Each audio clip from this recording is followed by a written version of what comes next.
ಎಲ್ರಿಗೂ ನಮಸ್ಕಾರ. ಮೈಸೂರು ವಿಶ್ವವಿದ್ಯಾನಿಲಯವು BSc ಮತ್ತು BCA ಓದ್ತಿರುವಂತಹ 3ನೇ ಚತುರ್ಮಾಸದ ವಿದ್ಯಾರ್ಥಿಗಳಿಗೆ ಕನ್ನಡ ಭಾಷೆಯ ಪಠ್ಯ ವಿಜ್ಞಾನ ಗಂಗೋತ್ರಿಯನ್ನು ಇಟ್ಟಿದೆ. ಇದರಲ್ಲಿ ಪದ್ಯ ಭಾಗ ಮತ್ತು ಗದ್ಯ ಭಾಗ ಅಂತ ಎರಡು ಇದೆ. ಆ ಗದ್ಯ ಭಾಗದಲ್ಲಿ 2ನೇ ಪಾಠ ಪ್ರಬಂಧ, ಅವಳು ಅಮ್ಮ ಎಂದರೆ ಅಮ್ಮ ಮಾತ್ರ ಅಂತ.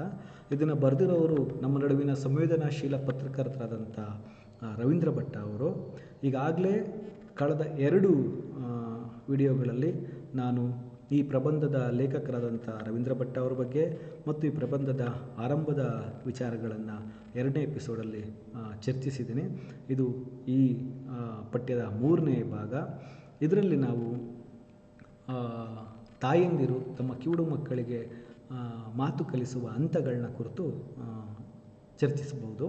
ಚರ್ಚಿಸೋಣ. ಕಳೆದ ತರಗತಿಯಲ್ಲಿ ನಾವು ಅಮ್ಮ ಅನ್ನೋ ಅವಳು ಅಮ್ಮ ಅಂದರೆ ಅಮ್ಮ ಮಾತ್ರ ಅನ್ನೋ ಪ್ರಬಂಧದಲ್ಲಿ ತಾಯಿ ತನ್ನ ಮಗನಿಗೆ ಹೇಗೆ ಒಂದೊಂದಾಗಿ ವಸ್ತು ವಿವರಗಳನ್ನ ಪರಿಚಯ ಮಾಡಿಕೊಡ್ತಾ ಹೋಗ್ತಾಳೆ ಅಂತೇಳಿ ನಾವು ಗಮನಿಸಿದ್ದೀವಿ. ಇವಾಗ ಉಳಿದ ಎಲ್ಲ ಲೋಕಜ್ಞಾನವನ್ನು ಅವಳು ಹೇಗೆ ತಿಳಿಸ್ತಾಳೆ, ಮಕ್ಕಳು ಅದನ್ನು ಹೇಗೆ ಉಚ್ಚರಿಸಬೇಕು, ಹೇಗೆ ಬರೀಬೇಕು, ಹೇಗೆ ನೆನ್ಪಿಟ್ಕೋಬೇಕು, ಇವನ್ನೆಲ್ಲ ಕಲಿಸುವ ಹಂತಗಳನ್ನ ತಿಳ್ಕೊಳ್ಳೋಣ. ಆ ಮಗು ಪ್ರತಿ ಪದವನ್ನು ಸ್ಪಷ್ಟವಾಗಿ ಉಚ್ಚರಿಸಬೇಕು. ಯಾಕೆಂದರೆ ಆ ಪದವನ್ನು ಕೇಳ್ಕೊಂಡಿರೋದಿಲ್ಲ ಮಗು, ಅದ್ರ ಬದಲಿಗೆ ತಾಯಿ ಅದನ್ನು ಉಚ್ಚರಿಸುವಾಗ ತಾಯಿಯ ತುಟಿ ಚಲನೆಯನ್ನು ಮಾತ್ರ ಗ್ರಹಿಸಿ ಅದನ್ನು ಉಚ್ಚರಿಸ್ತಾ ಇರ್ತದೆ. ತುಟಿ ಮೊದಲಾದವನ್ನ ಬಳಸದೆ ಉಚ್ಚರಿಸುವಂಥ ಮೂರ್ಧನ್ಯ ಪದಗಳನ್ನ ಆ ಮಗು ಉಚ್ಚರಿಸಲಿಕ್ಕೆ ಕಷ್ಟ ಆಗುತ್ತೆ. ಆವಾಗ ಮೂಗು ತೋರಿಸಿಯೋ ಮತ್ತೊಂದು ತೋರಿಸಿಯೋ ಆ ಮಗು ಉಚ್ಚರಿಸುವುದನ್ನು ತಾಯಿ ಕಲಿಸ್ಬೇಕಾಗತ್ತೆ. ಸೊ ಅಂಥ ಪ್ರತಿ ಪದಗಳನ್ನ, ಸಂದರ್ಭಗಳನ್ನ, ಸನ್ನಿವೇಶಗಳನ್ನ ಮಗುವಿಗೆ ಪ್ರಾಯೋಗಿಕವಾಗಿ ಕಲಿಸಿ ಮುಂದುವರಿಯುವಂಥ ಕೆಲಸವನ್ನು ತಾಯಿ ಮಾಡೋದನ್ನು ನಾವು ನೋಡ್ಬೋದು. ಈ ಪ್ರಬಂಧವನ್ನು ನಾವು ಕಲಿತಿರೋ ಉದ್ದೇಶ ಇಷ್ಟೇ. ತಾಯಿಗೆ ಜಗತ್ತಲ್ಲಿ ದೊಡ್ಡ ಹೆಸರಿದೆ. ಸಾಮಾನ್ಯವಾಗಿ ಎಲ್ಲ ತಾಯಂದಿರು ತಮ್ಮ ಮಕ್ಕಳೆಡೆಗೆ ಅಪಾರ ಪ್ರೀತಿಯನ್ನು, ಮಮತೆಯನ್ನು, ಕರುಣೆಯನ್ನು ತೋರಿಸ್ತಾರೆ. ಬರೀ ಕೇವಲ ಮನುಷ್ಯರಲ್ಲದೆ ಪ್ರಾಣಿ ಪ್ರಪಂಚದಲ್ಲೂ ಕೂಡ ತಾಯಿ ಅನ್ನೋದು ತನ್ನ ಮುಂದಿನ ಸಂತಾನಕ್ಕಾಗಿ ತನ್ನ ಬದುಕನ್ನೇ ಬಲಿ ಕೊಡುವಂಥ ಹಲವು ಸನ್ನಿವೇಶಗಳನ್ನ ನಾವು ಕಂಡಿದ್ದೀವಿ. ಇಲ್ಲಿ ಸಾಮಾನ್ಯ ತಾಯಂದಿರಲ್ದೇ ಕಿವುಡು ಮಕ್ಕಳ ತಾಯಂದಿರು, ಕಿವುಡು ಆಗಿರೋ ಕಾರಣದಿಂದ ಮಾತನ್ನು ಕಲಿಯಲಾರದ ಮಕ್ಕಳ ತಾಯಂದಿರು ತಮ್ಮ ಮಕ್ಕಳಿಗೆ ಮಾತನ್ನು ಕಲಿಸಿ ಇತರ ಸಾಮಾನ್ಯ ಮಕ್ಕಳಂತೆ ಮಾಡಿಸುವಲ್ಲಿ ಯಾವ ಮಟ್ಟಿನ ಪ್ರಯತ್ನವನ್ನು ಪಡ್ತಾರೆ, ಅದಕ್ಕೋಸ್ಕರ ಅವರು ವೈಯಕ್ತಿಕವಾಗಿ ಯಾವ್ಯಾವ ತ್ಯಾಗಗಳನ್ನ ಮಾಡ್ತಾರೆ ಅನ್ನೋದನ್ನು ನಾವು ಭಾಳ ವಿವರವಾಗಿ ಕಂಡುಕೋಬೇಕು. ಯಾಕೆಂದರೆ ಮನುಷ್ಯ ಮೂಲಭೂತವಾಗಿ ಸ್ವಾರ್ಥಿ.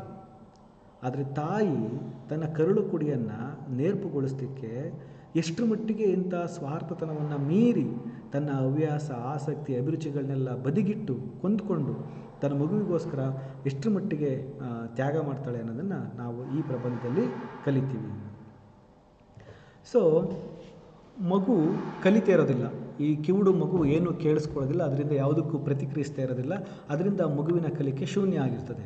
ಇದು ಪೋಷಕರಿಗೆ ಗೊತ್ತಾದ ಮೇಲೆ ತಾಯಿ ಇದನ್ನು ಕಂಡುಕೊಂಡು ತನ್ನ ಮಗುವಿಗೆ ಮಾತನ್ನು, ಬರಹವನ್ನು ಕಲಿಸ್ಬೇಕು, ತಿಳುವಳಿಕೆಯನ್ನು ಮೂಡಿಸ್ಬೇಕು, ಎಲ್ಲ ಮಕ್ಕಳಂತೆ ಮಾಡಬೇಕಂತ ಶುರು ಮಾಡಿ ಗೊತ್ತು ಮಾಡಿಕೊಂಡು ಅದಕ್ಕೆ ಪೂರಕವಾದಂಥ ಶಾಲೆಗಳಿಗೆ ಸೇರಿಸ್ತಾರೆ. ಈಗ ಉದಾಹರಣೆಗೆ ಮೈಸೂರಲ್ಲಿರೋ ರೋಟ್ರಿ ಶಾಲೆ ಇದಕ್ಕೆ ಪೂರಕವಾದಂಥ ವಾತಾವರಣವನ್ನು ಕಲ್ಪಿಸಿದೆ.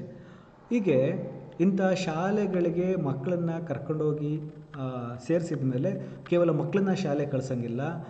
ಯಾಕೆಂದರೆ ಮಕ್ಕಳು ಅಲ್ಲಿಯ ಶಿಕ್ಷಕರಿಗೆ ಪ್ರತಿಕ್ರಿಯಿಸಿ ಕಲಿಯೋದು ಅಷ್ಟರ ಮಟ್ಟಿಗೆ ಇರೋದಿಲ್ಲ. ಆದ್ದರಿಂದ ತಾಯಿನೂ ತನ್ನ ಮಗುವಿನ ಜೊತೆ ಹೋಗಿ ಅಲ್ಲಿ ಶಿಕ್ಷಕರು ಹೇಳಿದ್ದನ್ನು ಅವರು ಹೇಳ್ಕೊಟ್ಟಂಗೆ ಮಗುವಿಗೆ ಕಲಿಸೋ ಪ್ರಕ್ರಿಯೆಯಲ್ಲಿ ಭಾಗಿಯಾಗಬೇಕಾಗತ್ತೆ. ಒಂದು ಸಲ ಮಗು ಕಲೀಲಿಕ್ಕೆ ಶುರು ಮಾಡ್ತು ಅಂದಾಗ ಇವರ ಕೆಲಸ ಅಥವಾ ಇವರ ನಿರ್ವಹಣೆ ಕಾರ್ಯ ಜಾಸ್ತಿ ಆಗ್ತದೆ. ಇವರು ಮಾಡಬೇಕಾದಂಥ ಕೆಲಸ ಜಾಸ್ತಿ ಆಗ್ತದೆ. ಆವಾಗ ಒಂದೊಂದೇ ಕೆಲಸವನ್ನು, ಒಂದೊಂದೇ ತಿಳುವಳಿಕೆಯನ್ನು ತನ್ನ ಮಗುವಿಗೆ ಕಲಿಸ್ಲಿಕ್ಕೆ ಶುರು ಮಾಡ್ತಾರೆ. ಸಾಮಾನ್ಯವಾಗಿ ಬೆಳಗ್ಗೆ ಹೇಳೋದ್ರ ಜೊತೆಗೆ ಪಾಠ ಶುರುವಾಗುತ್ತೆ. ನಿರಂಜನ ಬೆಳಗ್ಗೆ ಎದ್ನ ಅಂಥೇಳಿ ನೋಡಿ ಅವನ ಕಿವಿಗೆ ಇಯರ್ಫೋನನ್ನು ಚುಚ್ಚಬೇಕು. ಅವನ ಕಿವಿಗೆ ಆ ಫೋನನ್ನು ಹಾಕೋದ್ಕಿಂತ ಮುಂಚೆ ತನ್ನ ಕಿವಿಗೆ ಹಾಕ್ಕೊಂಡು ಕೇಳಿಸ್ತಾ ಇದೆಯಾ, ವ್ಯಾಲ್ಯೂಮ್ ಎಷ್ಟಿದೆ ಅಂತೆಲ್ಲ ಚೆಕ್ ಮಾಡಿಕೊಂಡು ಆಮೇಲೆ ಅವನ ಕಿವಿಗೆ ಹಾಕಬೇಕು. ಹಾಕಿದ ಕೂಡಲೇ ಮಾತಾಡಬೇಕು. ನಿರಂಜನ ಯಜ್ಞ, ನಿರಂಜನ ಅಂತ ಕೂಗಿ ನಿರಂಜನ ಯಜ್ಞ ಅಂತ ನೋಡಿ, ನಿರಂಜನ ಅಂತ ತಾನು ಕೂಗಿದ್ದು ಅವನಿಗೆ ಕೇಳಿಸಿದ್ರಿಂದ ಅವನು ಮೇಲ್ಗಡೆ ಯಜ್ಞ ಅನ್ನೋದನ್ನು ಇದನ್ನು ಕ್ರಾಸ್ ಚೆಕ್ ಮಾಡ್ಕೊಂಡು ಪರಿಶೀಲನೆ ಮಾಡ್ಕೋಬೇಕು.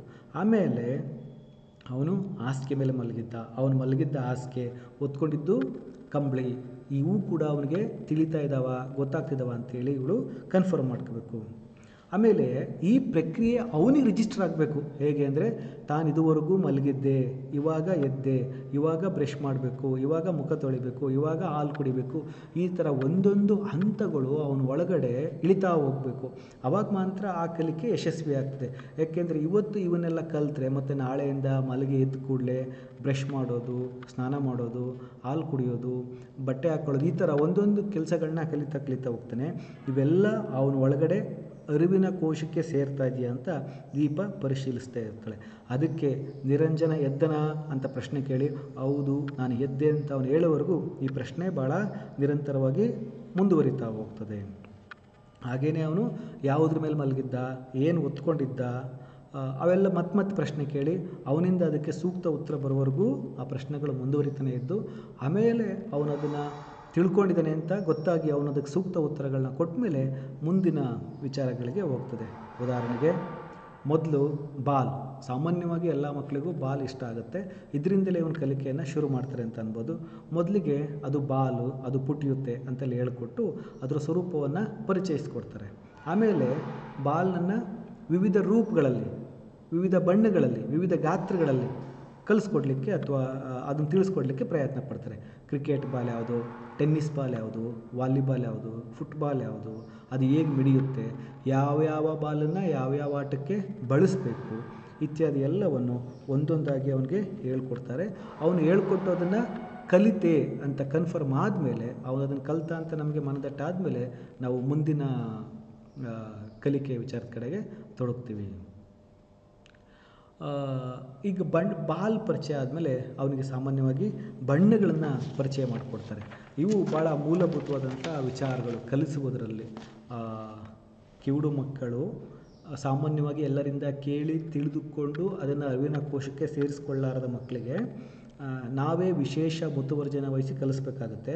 ಆ ಕಲಿಸುವ ಪ್ರಕ್ರಿಯೆ ಹಂತದಲ್ಲಿ ಒಂದು ವಸ್ತುವನ್ನು ಅದರ ಎಲ್ಲ ಸ್ವರೂಪ, ಹಿನ್ನೆಲೆ, ಉಪಯುಕ್ತತೆ ಜೊತೆಗೆ ಕಲಿಸ್ಕೊಡ್ಬೇಕು.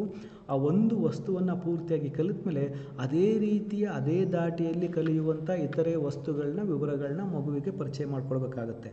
ಮೊದಲಿಗೆ ಬಾಲನ್ನು ಪರಿಚಯ ಮಾಡಿಕೊಟ್ಟ ಮೇಲೆ ಅವನಿಗೆ ಬಣ್ಣಗಳನ್ನ ಪರಿಚಯ ಮಾಡಿಕೊಡುವಂಥ ಪ್ರಯತ್ನ ನಡೀತದೆ. ಈಗ ಬಣ್ಣಗಳನ್ನ ಯಾವುದ್ರ ಮೂಲಕ ತೋರಿಸೋದು? ವಿವಿಧ ಬಣ್ಣದ ಹೂಗಳ ಮೂಲಕ ತೋರಿಸಿದ್ರೆ ಅಲ್ಲಿ ಬಣ್ಣಗಳು ಪರಿಚಯ ಆಗುತ್ತೆ, ಹೂಗಳು ಪರಿಚಯ ಆಗ್ತವೆ. ಸೊ ಹೂವು ಮತ್ತು ಬಣ್ಣಗಳ ಜೊತೆಗೆ ಮುಂದುವರೆದು ಆ ಹೂವು ಬಿಡುವಂಥ ಗಿಡ, ಆ ಗಿಡದಲ್ಲಿರುವಂಥ ಎಲೆ ಜೊತೆಗಿರುವಂಥ ಕಾಂಡ, ಆ ಎಲೆಯ ಬಣ್ಣ, ಆ ಕಾಂಡದ ಹೆಸರು, ಆ ಗಿಡದ ಹೆಸರು, ಮತ್ತು ಆ ಗಿಡದ ಮೇಲೆ ಬಂದು ಕೂತ್ಕೊಳ್ಳೋಂಥ ದುಂಬಿಗಳು, ಹೀಗೆ ಒಂದನ್ನು ಪೂರ್ತಿಯಾಗಿ ಕಲಿಸಿಕೊಟ್ಟ ನಂತರ ಅದರ ಮೂಲಕನೇ ಅದಕ್ಕೆ ಪೂರಕವಾದಂಥ ಬೇರೆ ಬೇರೆ ವಿಚಾರಗಳು, ಆದರೆ ಅದಕ್ಕೆ ಅನಿವಾರ್ಯವಾಗಿ ಬೇಕಾಗಿದ್ದಂಥ ವಿವಿಧ ವಿಚಾರಗಳನ್ನ ಕಲಿಸ್ಕೊಡ್ತಾ ಹೋದಂಗೆ ಅವನ ಆಲೋಚನೆಗಳು ಅಥವಾ ಅವನ ತಿಳುವಳಿಕೆಯ ಕೋಶಗಳು ಹಿಗ್ತಾ ಹೋಗ್ತವೆ. ಇಷ್ಟೆಲ್ಲ ಒಂದು ಕಡೆಯಿಂದ ಕಲಿಸ್ಕೊಟ್ಟ ಮೇಲೆ ಮತ್ತೆ ನಾವು ಅದನ್ನು ಪರೀಕ್ಷೆ ಮಾಡಬೇಕು. ಇದುವರೆಗೂ ನಾವು ಹೇಳ್ಕೊಟ್ಟಿದ್ದು, ತಿಳಿಸ್ಕೊಟ್ಟಿದ್ದು, ಕಲಿಸ್ಕೊಟ್ಟಿದ್ದು ಅವನ ಒಳಗಡೆ ಶೇಖರಣೆ ಆಗಿದೆಯಾ, ಅವನು ಮತ್ತೆ ಅವನ್ನು ನಮಗೆ ಕೇಳಿದರೆ ಹೇಳಬಲ್ಲನ ಅಂತೇಳಿ ಇದು ಮಾಡಬೇಕಾಗುತ್ತೆ. ಅದಕ್ಕೆ ಈಗ ಇವತ್ತು ಅವನು ಎದ್ನ, ಬ್ರಷ್ ಮಾಡಿದ್ನ, ಸ್ನಾನ ಮಾಡಿದ್ನ ಅಂತ ಕೇಳಿದ್ದನ್ನು ಮತ್ತೆ ನಾಳೆ ಕೇಳಬೇಕು, ಮತ್ತೆ ನಾಡಿದ್ದು ಕೇಳಬೇಕು. ಅವನಿಗೆ ಪೂರ್ತಿ ಗೊತ್ತಾಗಿದೆ, ಅರಿವಾಗಿದೆ, ಮತ್ತೆ ಅವನಿಗೆ ಇದನ್ನು ಪ್ರಶ್ನಿಸಬೇಕಾದ ಅಗತ್ಯ ಇಲ್ಲ ಅನ್ನೋವರೆಗೂ ಮತ್ತೆ ನಾವು ತಿರುಗಿ ಆ ಪ್ರಶ್ನೆನ ಕೇಳಬೇಕಾಗತ್ತೆ. ಸಾಮಾನ್ಯ ಮಕ್ಕಳಿಗೆ ಇದು ಚಿಟ್ಟಿಡಿಯುತ್ತೆ ಅಥವಾ ಇದು ಅತಿ ಅನಿಸುತ್ತೆ. ಆದರೆ ಆ ಮಕ್ಕಳು ಕಲ್ತಿದ್ದಾರೋ ಇಲ್ವೋ ಅಂಥೇಳಿ ನಮಗೆ ಅದು ಪೂರ್ಣ ಪ್ರಮಾಣದಲ್ಲಿ ಅರಿವಾಗಬೇಕಾಗಿರೋದ್ರಿಂದ ನಾವು ಅದನ್ನು ಮತ್ತೆ ಕೇಳಲೇಬೇಕಾಗತ್ತೆ. ಹೀಗೆ ಕೇಳಿ ಮಗು ಕಲ್ತಿದೆ ಅಂತ ನಮಗೆ ಮನದಟ್ಟಾದ್ಮೇಲೆ ಮುಂದೆ ಹೋಗಬೇಕಾಗತ್ತೆ. ಈ ಕಲಿಕೆಯಲ್ಲಿ ಯಾವುದೋ ವಿನಾಯಿತಿಯನ್ನು ಯಾವುದೇ ವಿನಾಯಿತಿಯನ್ನು ರಿಯಾಯಿತಿಯನ್ನು ನಾವು ಬಯಸಂಗಿಲ್ಲ. ಹಂಗೆ ಬಯಸಿದರೆ ತಿಳುವಳಿಕೆನಲ್ಲೂ ವಿನಾಯಿತಿ ಕೊಡಬೇಕಾಗುತ್ತೆ. ಹಂಗೆ ವಿನಾಯಿತಿ ಕೊಟ್ಟರೆ ಅವ್ನ ತಿಳುವಳಿಕೆ ಇನ್ಕಂಪ್ಲೀಟ್ ಆಗುತ್ತೆ, ಪರಿಪೂರ್ಣ ಆಗೋದಿಲ್ಲ, ಅಪರಿಪೂರ್ಣ ಆಗುತ್ತೆ. ಅದರಿಂದ ಮತ್ತೆ ಅವರ ಶ್ರಮ ಎಲ್ಲ ವ್ಯರ್ಥ ಆಗುವಂಥ ಸಾಧ್ಯತೆ ಇರ್ತದೆ. ಅಂದರೆ ಉಳಿದ ಮಕ್ಕಳಿಗೆ ಹೇಳಿದರೆ ಕೇಳಿಕೊಂಡು ತಿಳ್ಕೊಬಿಡ್ತವೆ, ಆದರೆ ಕಿವುಡು ಮಕ್ಕಳಿಗೆ ಹಂಗಲ್ಲ. ನಾವು ಹೇಳಿದ್ದು ಅವರಿಗೆ ಕೇಳಿಸ್ತಾ ಅಂತ ಕನ್ಫರ್ಮ್ ಮಾಡಬೇಕು. ಕೇಳಿಸ್ತು ಅಂತ ಹೆಂಗೆ ನಾವು ಕನ್ಫರ್ಮ್ ಮಾಡ್ಕೋಬೇಕು ಅಂದರೆ ಅವರಲ್ಲೇ ಮತ್ತೆ ನಾವು ಅದನ್ನು ಉಚ್ಚರಿಸಿ ಅಂತ ಹೇಳಬೇಕು. ಅದನ್ನು ಸ್ಪಷ್ಟವಾಗಿ ಉಚ್ಚರಿಸಿ, ತಾನು ಉಚ್ಚರಿಸಿದ್ದು ಇದೇ, ಇದರ ಅರ್ಥ ಇದೇ, ಇದನ್ನು ಇದಕ್ಕೆ ಬಳಸ್ತಾರೆ ಅಂತ ಅವನು ಪೂರ್ತಿಯಾಗಿ ತೋರಿಸ್ಕೊಟ್ಟ ಮೇಲೆ ಓ ಇವನ ಕಲಿಕೆಯಲ್ಲಿಗೆ ಸಂಪೂರ್ಣ ಆಗಿದೆ, ನಾವಿನ್ನು ಮುಂದಕ್ಕೆ ಹೋಗ್ಬೋದು ಅಂತ ಹೇಳ್ಬೋದು. ಹೀಗೆ ಬಾಲು, ಬಣ್ಣ, ಹೂವು, ಗಿಡ, ರೆಂಬೆ, ಎಲೆ, ದುಂಬಿ ಈ ಥರದ್ದೆಲ್ಲ ಪರಿಚಯ ಮಾಡಿಕೊಟ್ಮೇಲೆ ಮತ್ತೆ ಮುಂದಿನ ಹಂತಕ್ಕೆ ಹೋಗ್ತೀವಿ. ಮುಂದಿನ ಹಂತ ಶಾಲೆಯ ಸಮಯದಲ್ಲಿ ಒಂದಷ್ಟು ಕಲಿತ್ರೆ ಶಾಲೆ ಇಲ್ಲದೇ ಇರುವಂಥ ಸಮಯದಲ್ಲಿ ಉಳಿದ ವಿಚಾರಗಳನ್ನ ಕಲಿಬೇಕಾಗಿರುತ್ತೆ. ಈಗ ಶಾಲೆ ಸಮಯದ ನಂತರ ಮಕ್ಕಳಿಗೆ ಮನೆಯೊಳಗೆ ಪಾಠ ಮಾಡೋದು, ಮನೆಯಲ್ಲಿರುವಂಥ ಜನರು, ಆ ಜನರು ಯಾರು, ಆ ಜನರ ಜೊತೆಗೆ ಆ ಮಗುವಿಗಿರುವಂತಹ ಸಂಬಂಧ, ಅದ್ರ ಜೊತೆಗೆ ಜನಗಳ ಜೊತೆಗೆ ಮನೆಯಲ್ಲಿರುವಂಥ ವಸ್ತುಗಳು ಅಂದರೆ T V, fridge, washing machine, ಕುರ್ಚಿ, ಸೋಫಾ, ಊಟ, ತಟ್ಟೆ, ಲೋಟ ಎಲ್ಲವನ್ನು ಒಂದೊಂದಾಗಿ ಪರಿಚಯಿಸೋದು, ಅವನ್ನ ಹೆಂಗೆ ಬಳಸೋದು, ಯಾವಾಗ ಬಳಸೋದು, ಹೆಂಗೆ ಸ್ವಚ್ಛಗೊಳಿಸೋದು, ಎಲ್ಲಿಡ್ತಾರೆ, ಈ ಥರದನ್ನೆಲ್ಲವನ್ನು ಹೇಳ್ಕೊಡ್ಬೇಕು. ಯಾಕೆಂದರೆ ಪ್ರತಿಯೊಂದನ್ನು ಅವನು ಕಲ್ತ್ಕೊಂಡ್ರೆ ಮಾತ್ರ ಅವನೊಬ್ಬ ಕಂಪ್ಲೀಟ್ ಮ್ಯಾನ್ ಆಗಲಿಕ್ಕೆ ಸಾಧ್ಯ ಆಗುತ್ತೆ. ಇವನ್ನೆಲ್ಲ ಹೇಳ್ಕೊಡೋ ಪ್ರಯತ್ನವನ್ನು ಅಲ್ಲಿ ಮಾಡ್ತಾರೆ. ಯಾಕೆ ಇಷ್ಟೊಂದು ಒತ್ತು ಕೊಟ್ಟು ನಾವು ಮಕ್ಕಳಿಗೆ ಹೇಳ್ಕೊಡ್ಬೇಕಾಗತ್ತೆ ಅಂದರೆ, ಸಾಮಾನ್ಯ ಮಕ್ಕಳ ಕಲಿಕೆಯ ಗುಣಮಟ್ಟಕ್ಕೆ, ಗ್ರಹಿಕೆಯ ಗುಣಮಟ್ಟಕ್ಕೆ ಹೋಲಿಸಿದರೆ ಕಿವುಡು ಮಕ್ಕಳಲ್ಲಿ ಕಲಿಯೋದು ಮತ್ತು ಗ್ರಹಿಸೋ ಮಟ್ಟ ಸ್ವಲ್ಪ ನಿಧಾನವಾಗಿರ್ತದೆ. ಮತ್ತು ಈ ಮಕ್ಕಳಿಗೆ ಎಳೆಯರಿದ್ದಾಗ ಕಲಿಸಿದರೆ ಬೇಗ ಕಲಿಯೋ ಸಾಧ್ಯತೆ ಇರುತ್ತೆ. ಆದರೆ ಇವರು ಬೆಳೆದು ಇವರ ಆಸಕ್ತಿ ಅಥವಾ ಮತ್ತೊಂದು ಬೇರೆ ಕಡೆ ತಿರುಗಿದಾಗ ನಾವು ಕಲಿಸೋ ಪ್ರಯತ್ನ ಮಾಡಿದರೆ ಅವರು ಕಲಿದೇ ಹೋಗುವಂಥ ಸಾಧ್ಯತೆ ಇರ್ತದೆ. ಅದರಿಂದ ಜೊತೆಗೆ ಕಲಿದೇ ಇದ್ದಾಗ ಇವ್ರ ವಯಸ್ಸಿನ ಇತರೆ ಮಕ್ಕಳು ಕಲಿತು ಮುಂದುವರೆದು ಆಡಕ್ಕೆ ಹೋದಾಗ ಅವ್ರ ಜೊತೆ ಸೇರಬೇಕಾಗತ್ತೆ. ಈಗ ಮಕ್ಕಳು ಮನೆಯಲ್ಲಿ ಎಷ್ಟೇ ಕಲಿತರೂ ತನ್ನ ಸಮವಯಸ್ಸಿನ ಮಕ್ಕಳ ಜೊತೆಗೆ ಒಂದಷ್ಟು ಕಲಿಯುವಂಥ ಸನ್ನಿವೇಶ ಸಂದರ್ಭಗಳಿರ್ತದೆ. ಆದರೆ ಇಂಥ ಕಿವುಡು ಮಕ್ಕಳನ್ನು ನಾವು ಮೊದಲೇ ತಯಾರುಗೊಳಿಸಿ ಅವರ ವಯಸ್ಸಿನ ಮಕ್ಕಳಂತೆ ಇವರು ತಿಳುವಳಿಕಸ್ತ್ರ ಥರ ಮಾಡಿ ಅವ್ರ ಜೊತೆ ಕಳಿಸಿದರೆ ಸರಿ. ಇಲ್ಲ ಅಂದರೆ ಇಂಥ ಮಕ್ಕಳನ್ನು ತಮ್ಮ ಗುಂಪಿನಲ್ಲಿ ಸೇರಿಸಲಿಕ್ಕೆ ನಿರಾಕರಿಸುವ, ಅದಲ್ಲದೆ ಅಂಗಿಸುವ, ಶೋಷಣೆ ಮಾಡುವ, ಹೊಡೆಯುವಂಥ ಈ ಥರ ಎಲ್ಲ ಇರ್ತದೆ. ಅದರಿಂದ ಮತ್ತೆ ದುರಂತೆಡೆಗೆ ಇವರ ಬದುಕು ಅಥವಾ ಇವ್ರ ದಿನಗಳು ಸಾಗ್ಬೋದು. ಅದರಿಂದ ಇವರಿಗೆ ಕಲಿಯೋಕ್ಕೆ ನಿಧಾನವಾಗಿರ್ತದೆ. ಅದರಿಂದ ಒತ್ತೆ ಇಟ್ಟು ಕಲಿಸ್ಬೇಕು ಮತ್ತು ಕಲಿಸಿದ್ದನ್ನು ಪರಿಪೂರ್ಣವಾಗಿ ಪೂರ್ಣ ಪ್ರಮಾಣದಲ್ಲಿ ಕಲಿಸ್ಬೇಕು, ಯಾವುದೇ ರಿಯಾಯಿತಿ ವಿನಾಯಿತಿಯನ್ನು ಪಡ್ಕೊಳ್ಳೋದಂಗೆ. ಅದರಿಂದ ಇವ್ರು ಚಿಕ್ಕವರಾಗಿದ್ದಾಗಲೇ ಇವರಿಗೆ ಒತ್ತೆ ಇಟ್ಟು ಕಲಿಸುವ ಕ್ರಮವನ್ನು ಶುರು ಮಾಡಿಬಿಟ್ರೆ ಮತ್ತು ಯಾವುದಾದ್ರು ಒಂದು ವಸ್ತು ವಿಚಾರಗಳನ್ನ ಪೂರ್ಣವಾಗಿ ತಿಳ್ಕೊಂಡ್ರು ಅಂತ ಗೊತ್ತಾದ ಮೇಲೆ ಅದರ ಆಧಾರದಲ್ಲೇ ಉಳಿದ ಎಲ್ಲ ವಿಚಾರಗಳನ್ನ ಪೂರ್ಣ ಪ್ರಮಾಣದಲ್ಲಿ ಆ ಮಕ್ಕಳಿಗೆ ಕಲಿಸ್ಲಿಕ್ಕೆ ನಮಗೆ ಸಾಧ್ಯತೆ ಆಗ್ತದೆ. ಸಾಮಾನ್ಯವಾಗಿ ಕಿವಿ ಕೇಳಿಸ್ದೇ ಇರೋ ಮಕ್ಕಳಿಗೆ ಅವ್ರ ಮನೆಯ ಸದಸ್ಯರ ಮಾತುಗಳು ಕೇಳಿಸ್ಕೊಂಡದ್ದು ಅರ್ಥ ಆಗಲ್ಲ, ಅರ್ಥ ಆಗಿದ್ದನ್ನು ಅನುಸರಿಸುವಂಥ ಸಾಮರ್ಥ್ಯ ಇರೋದಿಲ್ಲ. ಅದರಿಂದ ತಾಯಿ ಅನಿವಾರ್ಯವಾಗಿ ಬೆಳಗ್ಗೆ ಎದ್ದು ಕೂಡಲೇ ಮನೆಯವರೆಲ್ಲ ಮಾತಾಡಿ ಅವನಿಂದ ಪ್ರತಿಕ್ರಿಯೆ ಬಯಸುವಂಥ ಎಲ್ಲ ಮಾತುಗಳನ್ನೂ ತಾಯಿನೇ ಆಡಬೇಕಾಗತ್ತೆ. ತಾಯಿನೇ ಮಾತಾಡಿ ಆ ಎಲ್ಲ ಪ್ರತಿಕ್ರಿಯೆಗಳನ್ನ ಇವಳೇ ಪಡ್ಕೋಬೇಕಾಗತ್ತೆ ಅವನಿಂದ. ಆ ಪ್ರತಿಕ್ರಿಯೆಗಳು ಸಮಾಧಾನವಾಗಿದ್ದಾವೆ, ಸೂಕ್ತವಾಗಿದ್ದಾವೆ ಅಂದಾಗ ಮಾತ್ರ ಮನೆಯ ಇತರರ ಒಂದು ಜೊತೆ ಮಾತಾಡಿ ಅಂಥ ಪ್ರತಿಕ್ರಿಯೆಗಳು ಪಡ್ಕೊಳ್ಳಿಕ್ಕೆ ಸಾಧ್ಯ ಆಗ್ತದೆ, ಅಂಥ ಒಂದು ಸನ್ನಿವೇಶ ನಿರ್ಮಾಣ ಆಗುತ್ತೆ.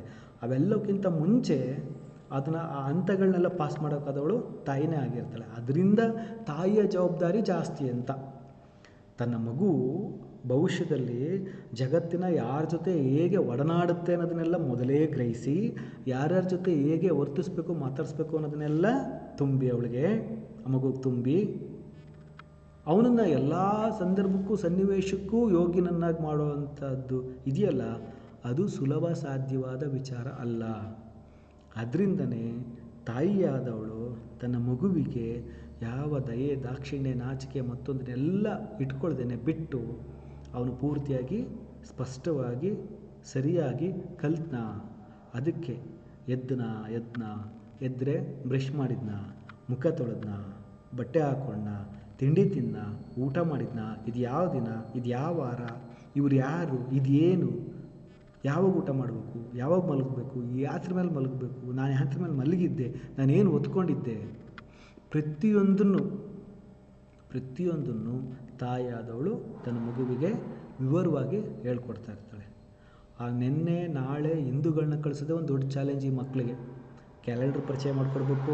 ಆ ಕ್ಯಾಲೆಂಡ್ರಲ್ಲಿ ನಿನ್ನೆ ಯಾವುದು, ಇಂದು ಯಾವುದು, ನಾಳೆ ಯಾವುದು, ಇವುಗಳನ್ನ ಪರಿಚಯ ಮಾಡಿಕೊಡ್ಬೇಕು. ಮತ್ತು ಅದೆಲ್ಲ ಸ್ಪಷ್ಟವಾದಮೇಲೆ ಮುಂದಿನ ತಿಂಗಳು, ಮುಂದಿನ ವರ್ಷ, ತನಗೆ ಎಷ್ಟು ವರ್ಷ, ಎಷ್ಟು ದಿನ, ಇವನ್ನ ಕೂಡ ಆಕೆ ವಿವರವಾಗಿ ಮಗುವಿಗೆ ಕಲಿಸ್ಬೇಕಾದಂಥ ಅಗತ್ಯ ಇರ್ತದೆ.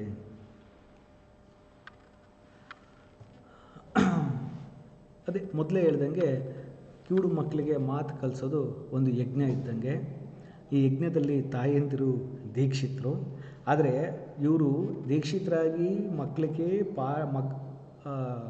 ಅಕ್ಷರವನ್ನು, ತಿಳುವಳಿಕೆಯನ್ನು ಕಲಿಸುವಂತಹ ಪ್ರಕ್ರಿಯೆಯಲ್ಲಿ ತೊಡಗೋಕ್ಕಿಂತ ಮುಂಚೆ ಇಂಥ ಮಕ್ಕಳಿಗೆ ಹೇಗೆ ವಿದ್ಯೆಯನ್ನು ಕಲಿಸೋದು ಅನ್ನೋದ್ರ ಬಗ್ಗೆ ಇವರು ಟ್ರೈನಿಂಗ್ ತೊಗೋಬೇಕಾಗುತ್ತೆ. ಅಂದರೆ ಇದುವರೆಗೂ ಕಲ್ತಿವ್ರು ಏನಾಗಿರ್ತಾರೆ ಅದು ಮುಖ್ಯ ಅಲ್ಲ.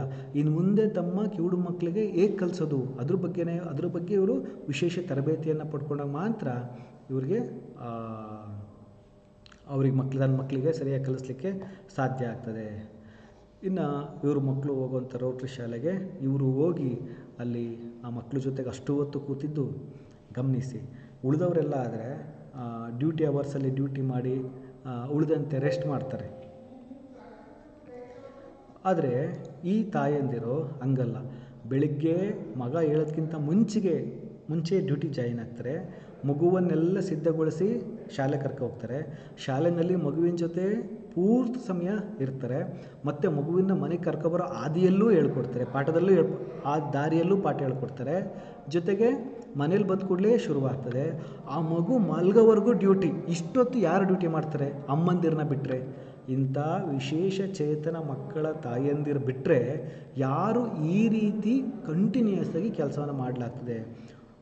ಮಗು ಎದ್ದಾಗಲಿಂದ ಮಗು ಮಲ್ಗೋವರೆಗೂ ಡ್ಯೂಟಿ ಮಾಡಿ, ಮಗು ಮಲಗಿದ ಮೇಲೂ ನಾಳೆಗೆ ಅವ್ನಿಗೆ ಏನೇನು ಮಾಡಬೇಕಂತ ತಯಾರಿ ಮಾಡಿಕೊಂಡು, ಮತ್ತು ಅವ್ನು ಹೇಳೋದಕ್ಕಿಂತ ಮುಂಚೆ ಇವರೆದ್ದು ಡ್ಯೂಟಿಗೆ ಜಾಯ್ನ್ ಆಗೋದಿದೆಯಲ್ಲ, ಅದು ಸುಲಭ ಸಾಧ್ಯವಲ್ಲ. ಇಲ್ಲಿ ಕೆಲವು ಚಿತ್ರಗಳು ಅಂಥ ಮಕ್ಕಳಿಗೆ ಕಳಿಸ್ತಾರೋ ಇದನ್ನು ನಾವು ಕಾಣ್ಬೋದು.